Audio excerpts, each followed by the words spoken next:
Bienvenidos a DNews. Somos Latinoamérica. Soy Magali Schwartzman desde Buenos Aires, Argentina, y estas son las principales noticias. Terremoto en Ecuador. Lasso declaró el estado de excepción. Ya son 15 los muertos por el temblor y 450 resultaron heridas por el sismo que fue de 6.5. Lasso aseguró que tomará acciones inmediatas. El temblor se sintió en 13 provincias de Ecuador.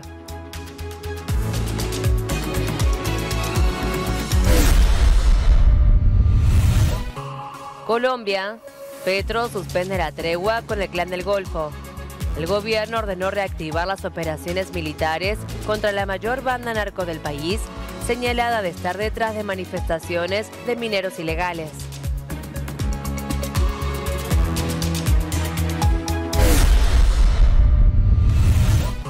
Chile.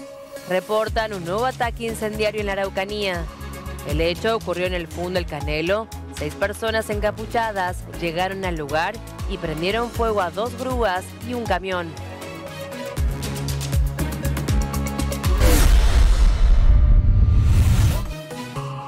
Tiroteos mortales en Estados Unidos.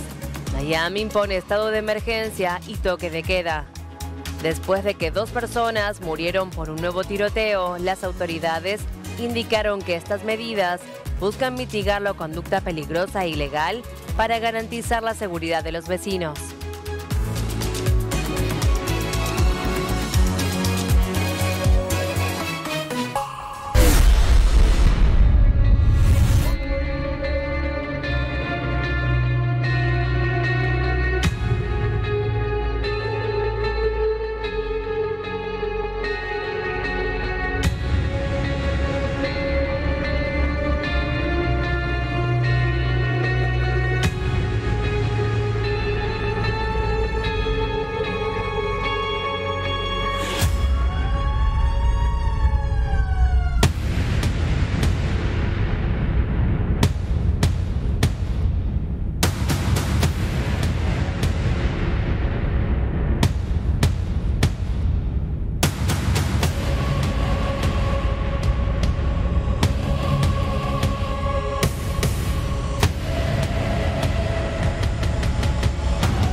Terremoto en Ecuador.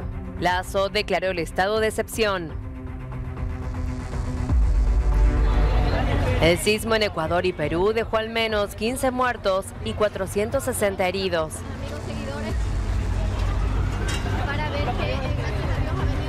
Vamos a declarar el estado de excepción sin restricción de derechos a nivel nacional, a fin de facilitar y acelerar la contratación pública de las estructuras afectadas. Afortunadamente, hoy los bienes públicos tienen un seguro y haremos las gestiones necesarias para hacer los reclamos de rigor a las compañías aseguradoras privadas. El terremoto de 7 grados de magnitud del sábado durante el mediodía, el cual tuvo una segunda réplica de casi 5 de magnitud, reportó 14 fallecidos en territorio ecuatoriano y 1 en Perú. Además, Ecuador registró 192 casas afectadas y 89 viviendas destruidas. El movimiento tuvo su epicentro en el municipio ecuatoriano de Balao, a unos 140 kilómetros del puerto de Guayaquil. En Perú, la ciudad más afectada fue Tumbes. Allí se registró la muerte de una niña de 4 años, hasta ahora la única fallecida del lado de Perú. Ambos países comenzaron inmediatamente con las tareas de rescate y contención de la población local. Desde el Centro de Operaciones de Emergencia Nacional Peruano, no se reportaron daños estructurales en las zonas afectadas. Por su lado, el presidente de Ecuador, Guillermo Lasso, realizó recorridos por las provincias del sur y declaró el estado de excepción sin restricción de derechos. Además, Lasso anunció la creación del bono de arrendamiento de vivienda. Además, el gobierno ecuatoriano declaró el estado de emergencia en Azuay por deslizamientos. La medida busca devolver la conectividad en la carretera Cuenca-Molleturo-El Empalme, donde una persona falleció tras intentar retirar piedras para despejar la vía. Las autoridades indicaron que en estas arterias se han reportado 13 deslizamientos. La carretera Cuenca-Molleturo está habilitada, pero se va a cerrar en la noche por precaución y se abrirá a las 5. Por otro lado, la vía Cuenca-Girón Pasaje está habilitada luego de los 9 derrumbes que se produjeron. Señores, cerrado el paso vía la Independencia Calacalí. Más de una decena de personas fallecidas dejó el sismo que azotó el sábado a Ecuador y su vecino Perú. El temblor de magnitud 6,5 se registró poco después de las 12 horas locales y tuvo su epicentro en el municipio ecuatoriano de Balao, a unos 140 kilómetros del puerto de Guayaquil. En el sur del país se sintió con fuerza. La ciudad de Cuenca se cuenta como una de las más afectadas. La gente salía corriendo, gritaba, desesperada. Toda la gente se bajaba de los carros. No sé cómo se sentía un sismo en un carro, pero era desesperada. Corrían, gritaban, lloraban. El presidente de Ecuador, Guillermo Lasso, hizo un llamado a la calma y a informarse por canales oficiales. Una primera réplica de magnitud 4,8 se registró en Balao. Con menos intensidad, el sismo en Perú dejó una menor fallecida, 46 personas afectadas y 12 viviendas con daños en Tumbes. La bebé estaba jugando, ahí está el charco de sangre, estaba jugando ahí con mi otra sobrina. Y así se cayó el bloque. La autoridad peruana descartó la generación de un tsunami. Perú. El Centro de Operaciones de Emergencia Nacional decretó una alerta por posible emergencia por Huaico en Punta Hermosa. Ante las recientes lluvias y reactivación de las quebradas, el ente se encuentra monitoreando la zona. El COEN explicó que el posible tercer Huaico se debería a la ruptura de un depósito natural de agua. Por su lado, la Municipalidad de Punta Hermosa le pidió a las personas que residen en la Playa Central y Playa Norte que se movilicen hacia las partes altas del distrito, ya que podrían verse expuestos a los efectos de un tercer Huaico durante la semana siguiente. Primero que apoyó sin que lo llame fue el alcalde Carlos Brus, el alcalde Surco, que nos envió maquinaria pesada, al cual estoy muy agradecido por su gesto. También ha venido el primer ministro, ha venido la ministra del Ambiente, ha venido el ministro del Interior, del MIDIS, la ministra de Salud, del ministro de Defensa, que sí hizo una inspección detallada, nos ha mandado equipo, maquinaria y personal de la FAP y del Ejército a ayudar. Del resto del gobierno todavía nada, seguimos esperando. El alcalde Guillermo Fernández Otero remarcó la colaboración de la población para asistir en la emergencia y mencionó que el tercer Huaico fue algo que nunca podíamos prever. Desde el domingo las autoridades se encuentran realizando trabajos con maquinaria pesada para retirar el lodo y las piedras del cauce por donde transcurrió el deslizamiento. El Centro de Operaciones de Emergencia Nacional declaró el estado de emergencia por lluvias en 154 distritos peruanos. Los mismos han generado la muerte de 64 personas y registraron 128 heridos, 5 desaparecidos y más de 9.400 damnificados. La alerta alcanza 8 regiones del país, entre las que se encuentran las provincias de Ancash, Huancavelica, Ica y Lima, Ayacucho, Pasco y Ucayali. Además, el gobierno ha anunciado al menos 9.000 empleos temporales para las personas afectadas por las lluvias en todo el país. El ministro de Trabajo, Alfonso Adriensen, ha explicado que coordinadamente con los alcaldes, ellos hacen seguimiento sobre los damnificados. La declaración de emergencia se emitió luego de que el Centro de Operaciones de Emergencia Nacional alertara que al menos 64 distritos enclavados en la selva corren el riesgo de ser afectados por deslizamientos y aludes ante las persistentes lluvias.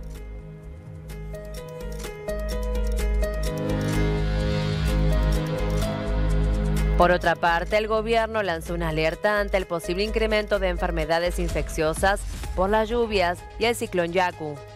El Centro Nacional de Epidemiología, Prevención y Control de Enfermedades informó que el dengue, la leptospirosis, la peste y la malaria, entre otros, serían las infecciones en riesgo de propagarse en diversas regiones. La entidad ha elaborado un tablero interactivo de información que recopila y sistematiza los datos que brinda el Servicio Nacional de Meteorología e Hidrología, así como los datos de vigilancia epidemiológica. Además, el control realiza acciones de monitoreo y asistencia técnica permanente a los equipos de epidemiología. El ente recomendó fortalecer la vigilancia epidemiológica en salud pública, postdesastres, control entomológico y de reservorios. Además, instó a desplazar los equipos de respuesta rápida a las zonas afectadas. Por último, el comité resaltó la necesidad de identificar áreas geográficas críticas en las cabeceras de las cuencas que puedan constituir riesgo de deslizamiento e inundaciones e implementar acciones articuladas de mitigación de riesgos para la salud pública, entre otros.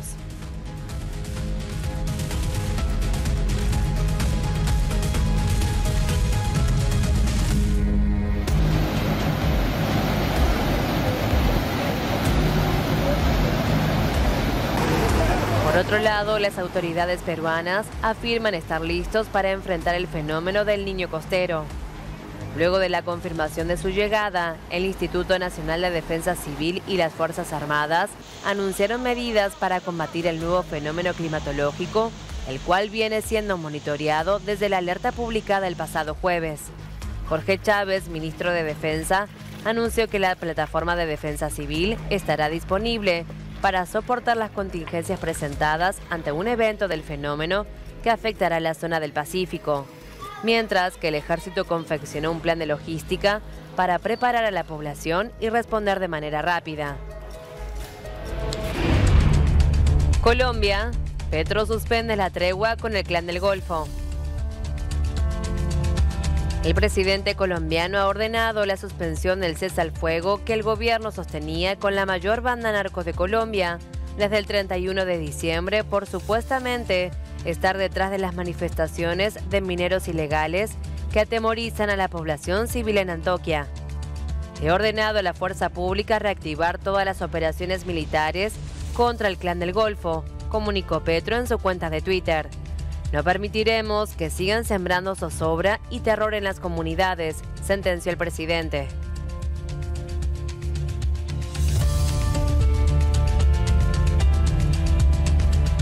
Ha tomado el gobierno nacional, el señor presidente de la República, la decisión de suspender el decreto 2658 y ordenar, por lo tanto, a las fuerzas militares y a la Policía Nacional que desarrollen con toda su capacidad operaciones ofensivas contra el Clan del Golfo.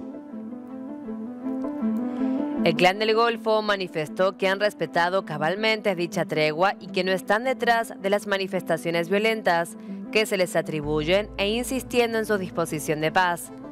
La suspensión del cese al fuego es uno de los mayores reveses de la paz total, la política con la que Gustavo Petro quiere acabar con el conflicto.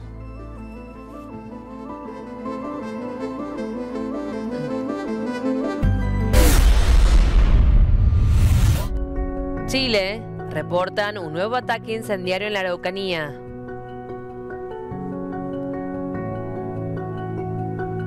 Un ataque incendiario consumió parte de las instalaciones de una empresa salmonífera en la Araucanía.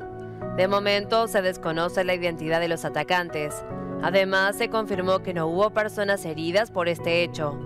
La Fiscalía señaló que en el lugar se encontró un panfleto del Grupo Liberación Nacional Mapuche con la frase «Fuera piscicultura de Gualmapú, libertad a Nelson Cuepil y presos políticos mapuches».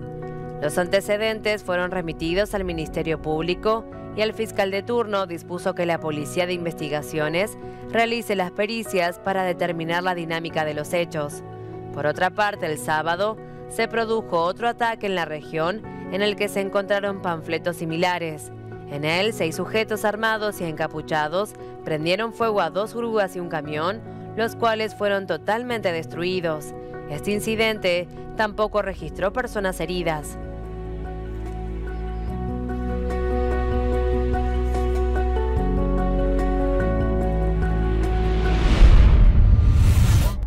Perú, al menos 6 muertos en un choque entre militares y terroristas de Sendero Luminoso. El hecho se produjo en el marco del plan de operaciones Orión para dar con el paradero de uno de los últimos líderes históricos del grupo. Entre estos se destaca Víctor Quispe Palomino, alias Camarada José. Según el comunicado de las Fuerzas Armadas, los efectivos no pudieron localizar a José, aunque lograron la neutralización del miembro del grupo conocido como Paulino y la captura de otro integrante, quien les proporcionó la información sobre los anillos de seguridad del líder terrorista. Además, en el marco de la operación, habrían fallecido un aproximado de 4 delincuentes relacionados con Quispe Palomino, así como un agente de las Fuerzas Armadas. Luego de 2 décadas, los enfrentamientos entre las autoridades y el grupo Sendero Luminoso han dejado 69.000 muertos y desaparecidos, y según la Comisión de la Verdad y Reconciliación, casi todos los líderes guerrilleros están muertos o presos, pero los militares estiman que unos 200 a 350 excombatientes siguen activos.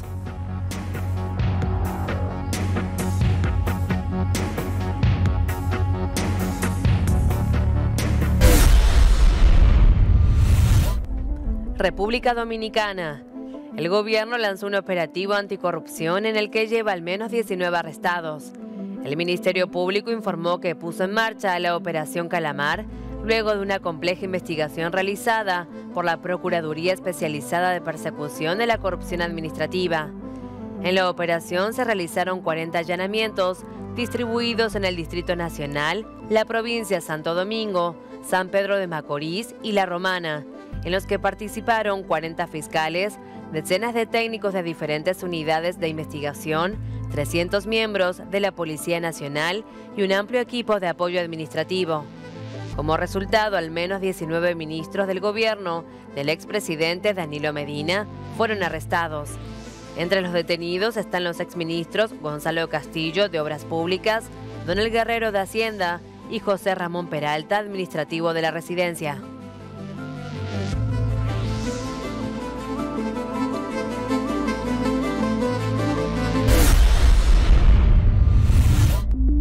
Venezuela. El gobierno de Nicolás Maduro detuvo a otro diputado cercano a Tarek El Aissimi. Ubal Roa fue arrestado en Caracas por la Policía Anticorrupción. Su aprehensión se suma a la de militares y jueces que forman parte del entorno del ministro de Petróleo apresados durante la ola de arrestos lanzada este sábado por presuntos cargos de corrupción. La misma corresponde a la investigación llevada a cabo por el ente sobre un grupo de funcionarios públicos detenidos por la Policía Nacional Anticorrupción que aparecen incursos presuntamente en graves hechos de corrupción. En su comunicado, la Fiscalía no dio detalles sobre la identidad de los acusados ni cuántos son. Las medidas tomadas en las últimas horas serían consecuencia de una interna entre los hermanos Jorge y Delcy Rodríguez y Tarek El Aissimi, el ministro de Petróleo y sancionado por narcotráfico por Estados Unidos.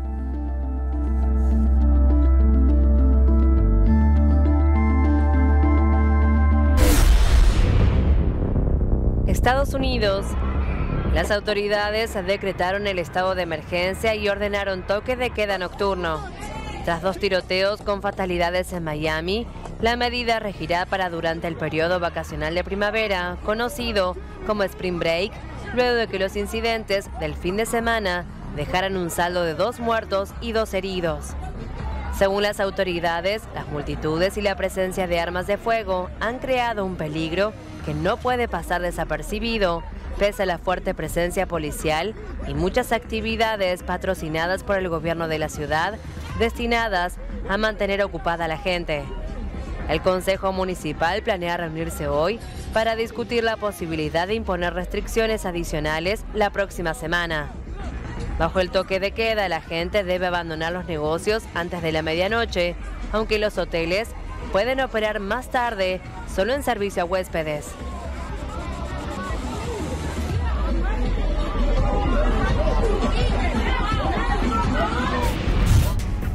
Estados Unidos. Donald Trump denunció que será arrestado en los próximos meses y llamó a protestas. El mandatario indicó que había filtraciones de la oficina del fiscal del distrito de Manhattan, corrupta y altamente politizada, que anunciaban la inminente detención. El ex jefe de Estado aseguró que la indagatoria en su contra está financiada por el inversor húngaro George Soros, objeto habitual de críticas de movimientos ultranacionalistas. Este fin de semana, seguidores del expresidente se manifestaron en Nueva York, en las inmediaciones de la Trump Tower.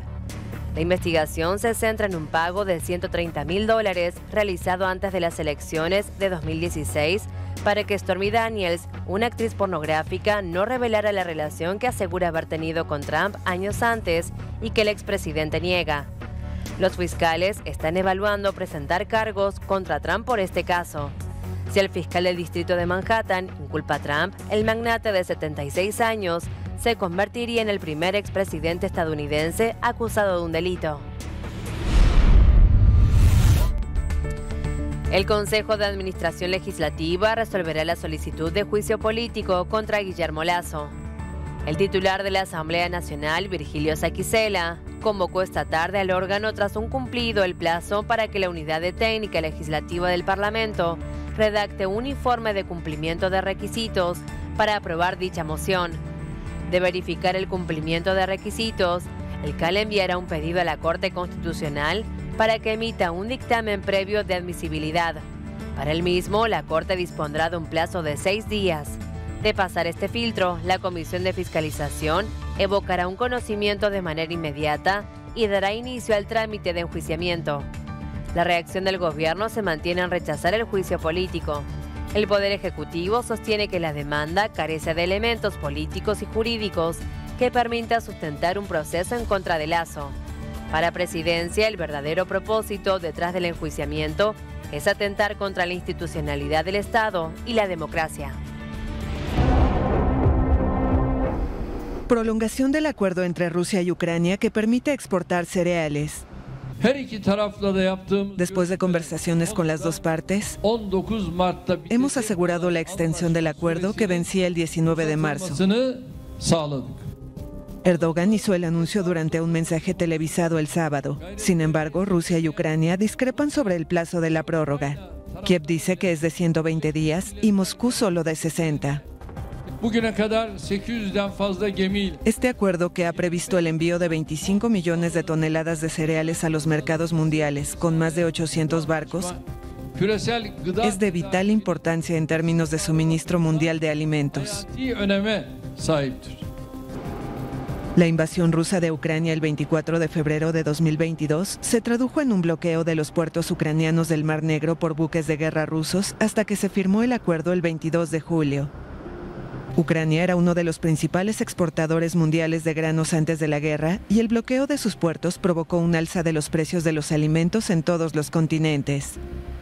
Este compromiso, firmado también en julio de 2022 con la ONU, implica que los cereales queden al margen de las sanciones aplicadas contra Rusia por los aliados de Ucrania y prevé renovaciones automáticas por 120 días, salvo en caso de objeciones por alguna de las partes. Rusia ya había indicado el 13 de marzo que esta vez solo renovaría por la mitad de ese periodo, alegando que no se había respetado un acuerdo paralelo relativo a las exportaciones de fertilizantes y productos agrícolas rusos. Soldados conscriptos denuncian órdenes criminales, asaltos sin sentido y falta de municiones. El comunicado fue viralizado en un video en el que se ve a una docena de hombres con ropa militar rusa y sus caras tapadas, leyendo una carta destinada a Vladimir Putin. Pedimos que nuestros hombres sean retirados de este asalto, ya que no poseen la formación ni la experiencia necesaria, suplicó el vocero del video, quien distorsionó su voz artificialmente para proteger su identidad. Querido Vladimir Putin, te pedimos que resuelvas esta situación.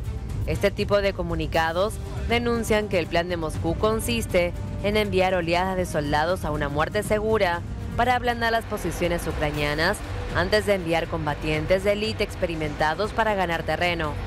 Por su parte, el Ministerio de Defensa ruso afirmó el pasado septiembre que solo 5.937 soldados habían muerto en el conflicto hasta la fecha. Los gobiernos occidentales hablan de unos 200.000 muertos y heridos en el bando ruso.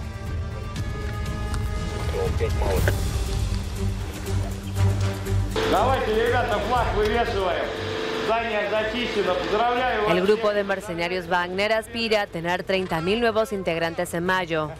El jefe del ejército privado del Kremlin aseguró que está reclutando entre 500 y 800 personas al día en sus centros desplegados en 42 ciudades del país para mantener la ofensiva en territorio ucraniano.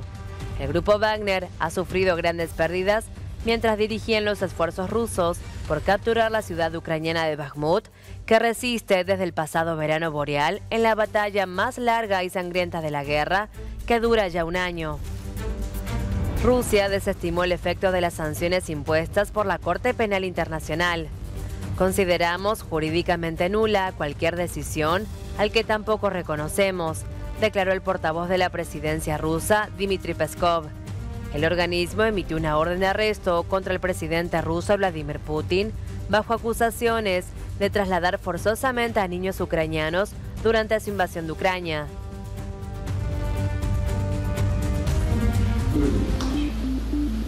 Visita sorpresa del presidente ruso Vladimir Putin a la ciudad de Mariupol, primera zona ocupada en Ucrania tras el inicio de la invasión. El consejero de la presidencia ucraniana Mikhailo Podolyak consideró la visita como una expresión de cinismo y falta de remordimiento, asegurando que Putin fue a admirar las ruinas de la ciudad tras el asesinato de miles de familias locales. Según las imágenes difundidas por la televisión estatal rusa, el viaje tuvo lugar por la noche, lo que también fue criticado por las autoridades ucranianas. La ciudad portuaria, situada en la región oriental del Donbass, quedó devastada tras meses de asedio de las fuerzas rusas que la capturaron en mayo de 2022. Según el Kremlin, el mandatario llegó en helicóptero e hizo un recorrido por la ciudad conduciendo un vehículo él mismo. También se le vio conversando con residentes. Visitó además la recién reconstruida filarmónica local y recibió un informe sobre los trabajos de reconstrucción de Mariupol. Putin llegó a esta ciudad luego de visitar Crimea el sábado en el aniversario de la anexión de esa península por Moscú en 2014. La visita no supuso ninguna pausa en las operaciones militares en el este de Ucrania. Sus viajes se producen después de que la Corte Penal Internacional, con sede en La Haya, emitiera el viernes una orden de captura contra él por la deportación de niños de zonas de Ucrania ocupadas por Rusia. Kiev asegura que más de 16.000 niños ucranianos han sido deportados a Rusia desde el inicio del conflicto. Putin deberá estar de nuevo en Moscú el lunes para la llegada del presidente chino Xi Jinping, con quien firmará una serie de acuerdos. Estas son las noticias económicas del día. Los mercados respiran tras la venta del Credit Suisse al banco UBS. La entidad lo compró por un 40% de su valor bursátil y lo pagará únicamente a través de acciones suyas. Credit Suisse se convertirá en semanas o meses en una filial de UBS, terminando con 167 años de historia. UBS tuvo que ser rescatado por la Confederación Suiza en 2008 en medio de la crisis financiera de entonces, cuando se hablaba de que Credit Suisse podría comprarlo para evitar un cataclismo en el sistema financiero europeo. Estas son imágenes en directo desde Zúrich. Así vemos la entrada del banco con la tranquilidad de las personas ingresando al banco, al Credit Suisse. Hay expectativas para que durante la jornada de hoy esto continúe así, con la tranquilidad en los mercados.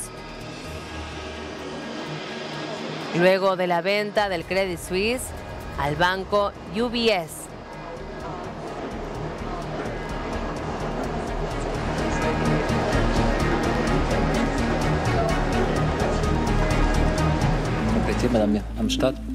UBS comprará a su rival en dificultades, Credit Suisse. El mayor banco de Suiza anunció la adquisición por más de 3.000 millones de euros el domingo, con importantes garantías del gobierno del país.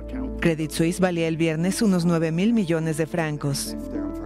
En estas condiciones, el Consejo Federal está convencido de que en esta difícil situación, la compra de Credit Suisse por parte de UBS es la mejor solución para restaurar la confianza que ha estado faltando en los mercados financieros en los últimos tiempos.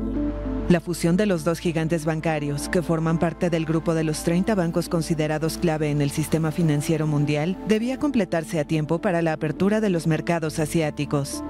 La decisión fue anunciada en Berna junto a los presidentes de los dos gigantes bancarios, Colm Kelleher de UBS y Axel Lehmann de Credit Suisse. También se tomó una segunda decisión el jueves por la noche. Fue proporcionar una garantía de liquidez adicional de 100.000 millones de francos. 100.000 millones de francos y están garantizados por la Confederación. El sector bancario está sometido a tensiones desde que los principales bancos centrales subieron bruscamente las tasas de interés en un intento de controlar la inflación. La quiebra de Silicon Valley Bank en Estados Unidos y de otros bancos regionales aumentó la ansiedad de los inversores y provocó la crisis en otras entidades consideradas débiles. La presidenta del Banco Central Europeo, Christine Lagarde, elogió el domingo la rápida actuación de las autoridades suizas, y en Estados Unidos el Tesoro y el Banco Central también acogieron con satisfacción el anuncio.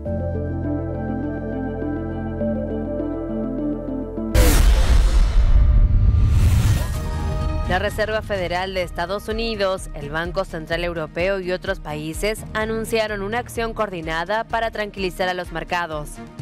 Las instituciones decidieron reforzar hasta abril las líneas swap, un dispositivo que facilite el acceso a dólares por parte de bancos centrales extranjeros. En lugar de ser semanales, a partir de ahora serán diarias. El objetivo de esta medida es evitar que los mercados convulsionen ante la reacción de los nerviosos inversores ante las quiebras del Silicon Valley Bank y Signature Bank en Estados Unidos.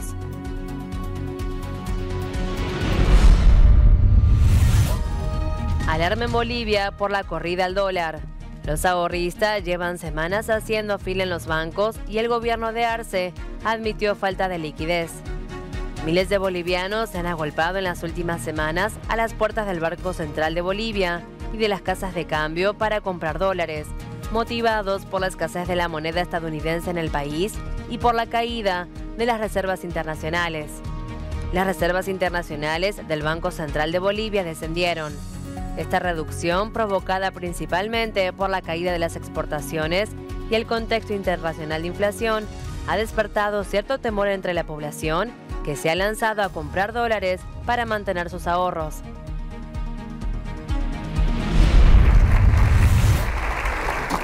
Asamblea Anual del Banco Interamericano de Desarrollo en Panamá. El nuevo presidente de la institución, Ilan Goldfang, habló el sábado sobre las perspectivas económicas para América Latina ante los responsables de finanzas de los 48 países miembros de la región.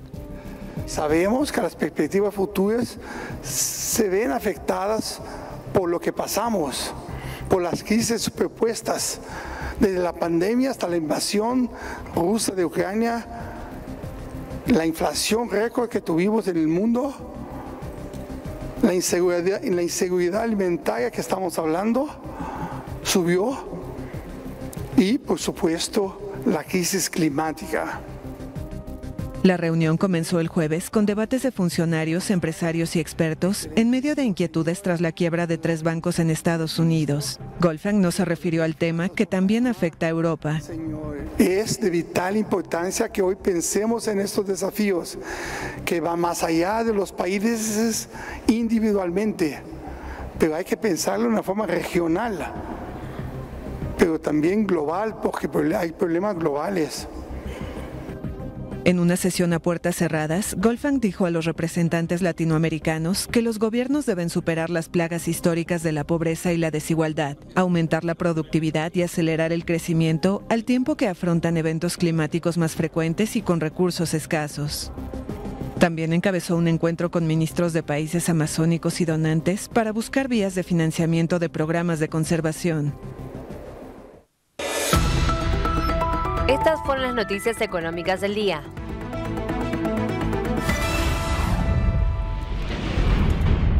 Atacaron las oficinas del líder conservador de Francia por la reforma jubilatoria de Macron.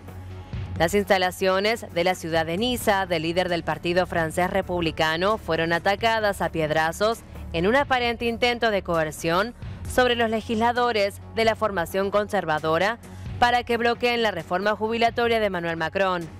Eric Ciotti tuiteó una foto de su oficina en la ciudad de la Ribeira Francesa con las ventanas rotas, luego de que le arrojaran un adoquín. En la fachada del edificio se podía leer además una pintada que decía «La moción o la piedra», en referencia a la votación contra la reforma jubilatoria en la Asamblea Nacional.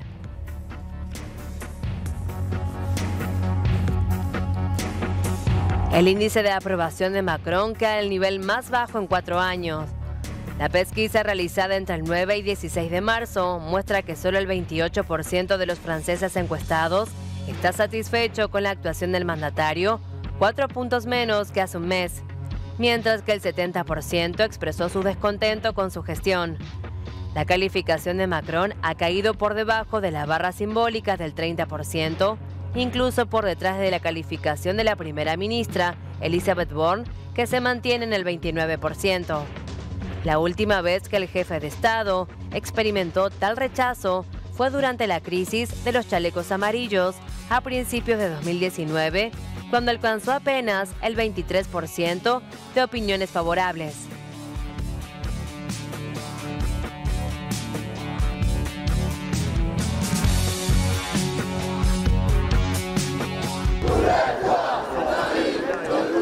Tras semanas de movilizaciones en las calles, el gobierno francés utilizó esta semana una disposición constitucional que permite eludir el voto parlamentario para aprobar la polémica reforma de las pensiones. El domingo, el gobierno de Emmanuel Macron defendió la aprobación por decreto en la víspera de un voto clave en el Parlamento con 2 mociones de censura en su contra. La aprobación de cualquiera de las mociones de censura anularía el decreto presidencial y obligaría a la primera ministra Elisabeth Borne a presentar su renuncia. El gobierno afirma que la reforma es necesaria para evitar abordar el déficit de las próximas décadas en las que Francia enfrenta un envejecimiento de la población. Pero los detractores afirman que la reforma supone una carga injusta para los trabajadores con bajos salarios, las mujeres y las personas con empleos que suponen un desgaste físico. En París, la policía ordenó el sábado cerrar la céntrica Plaza de la Concordia, situada frente al Parlamento, tras 2 noches sucesivas de protestas que terminaron con disturbios y enfrentamientos. Los sindicatos han convocado una 9ª jornada de protestas y huelgas para el jueves. Creo que la gente está yendo a huelga por nada, pero hay algunas circunstancias serias aquí. Soy retirada. Digamos que trabajando hasta los 64. Macron lo gestionó mal, con Borne. Él lo gestionó mal. Y entonces hay otros problemas sucediendo de nuevo, tal vez más serios después de todo. La movilización también ha afectado la recolección de basura en varios barrios de París, donde se acumulan unas 100.000 toneladas de residuos. Te digo, cada uno defiende su parroquia, pero necesitamos, ya sabes, un servicio mínimo para evitar esta proliferación. Justo ahora había una rata grande por allí, no era muy agradable. Las huelgas solo habían impedido la salida de combustible de las refinerías, pero no han logrado paralizar completamente las operaciones. La mayor refinería del país, situada en Normandía y explotada por Total Energies, ha comenzado a paralizar su producción. Otras plantas podrían seguir.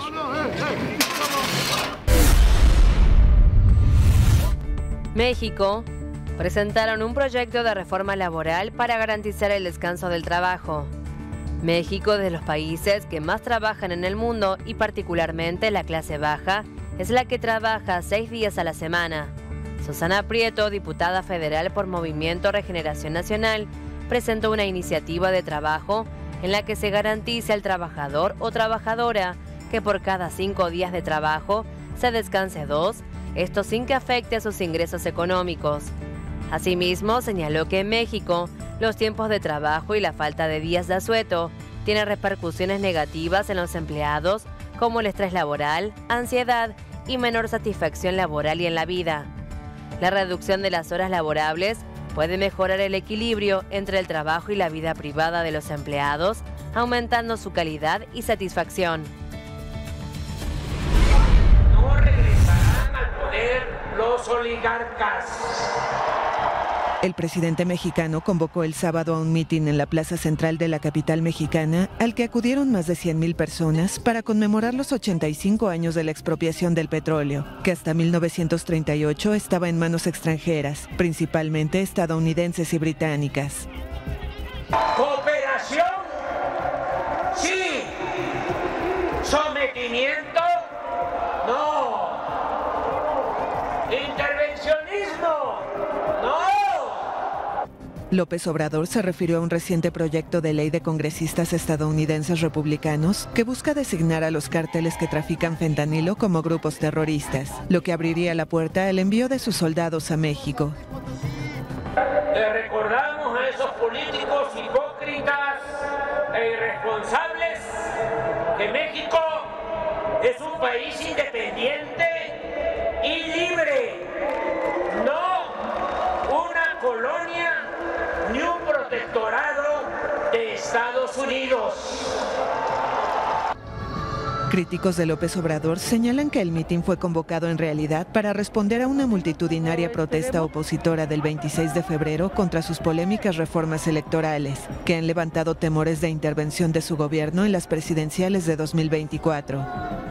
El mandatario, que no se refirió al tema, goza de un nivel de aprobación de 63% y sostuvo que en su gobierno se combate a los grupos delictivos y que se han reducido los índices de criminalidad.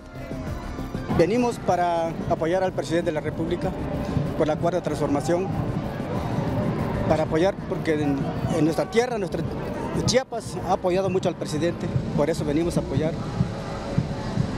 No venimos por otra cosa, como dicen algunos contrarios. Pues ahora venimos 14,000 o 15,000 chiapanecos. Queremos que siga la transformación del Cuarta T y que siga lo que es el futuro precandidato a la presidencia de la República al mando del Adán Augusto. En la ceremonia estuvieron el canciller Marcelo Ebrard y la alcaldesa de Ciudad de México, Claudia Sheinbaum, punteros para ser candidatos presidenciales del partido Morena, al que las encuestas adelantadas dan una amplia ventaja. Perú. Manifestantes en Puno retomaron los bloqueos. Los pobladores aymaras de Desaguadero cerraron el puente peatonal y el puente de tránsito de carga pesada que une Perú y Bolivia y extendieron en el medio fierros, cables retorcidos y plástico en forma de barricada para impedir el paso. Sin embargo, los dirigentes de los sectores sociales han dado una tregua para que por ambos puentes haya tránsito de vehículos particulares y de carga pesada, así como de personas. El martes se va a reiniciar el paro seco y no habrá paso. En el caso de las personas, estas pueden transitar del sector boliviano hacia el Perú con previa coordinación de los manifestantes de Desaguadero.